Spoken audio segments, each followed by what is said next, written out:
Okay, so we finished hanging our picks, or putting the picks inside of the garland. So what we're going to do is create an ornament cluster. We'd want to go ahead and hang that in the center. So what I did was I cut some of that, some cord.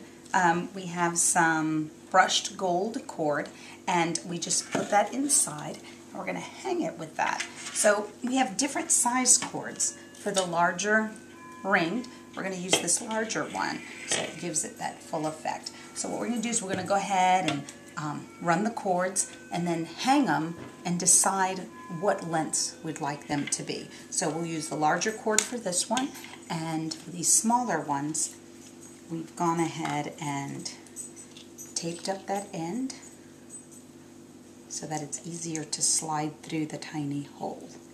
So we'll get these ready, and then we'll move on to our cluster. So we have created our ornament cluster by using the beautiful cord, that gold cord we were talking about, and we've pieced these together. We've tied it together, made the cluster, and now we're going to create our big, beautiful bow. Now, to finish off our ornament cluster that we did on our banister, we decided to go ahead and make these great bows. What I did in order to save my hands is I created one bow and then put one and created another one and put it inside of the other. So you, in essence, will get this looking bow. And again, we want it to be larger than that. So I made two of them, and what I'll do is I'll take them and just put them together. And now we have one large bow without having to use your hands to hold it all together. So you make two and you put them together. We decided also that we needed to add a little pink since we do have those pink balls. So what I did was I just made a few loops, I wired them together, and I'm going to put that on the end of that one, and then we'll fluff it up. So we have that one on the end of this one. I made another one, so I'll just twist that. And I made another one to place on the end of this bow.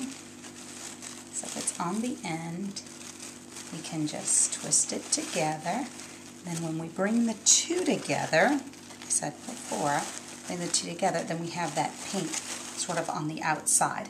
And we will get together here and fluff that, but we'll twist those, creating one large bow for the banister. Okay, so we fell in love with this beautiful mauve Indian ribbon, but we want to be very selective as to where we put it and how we use it. So what we decided to do was just clip a small piece. Sometimes you can do that and add little touches without spending a whole lot of money. When you find that specialty ribbon you like, go ahead and salvage it, but incorporate it with other ribbons so that it gives it that color that you like or that uniqueness that you like without spending as much. So what I did was I just cut a small piece, and I'll just pinch that together. I will twist that around.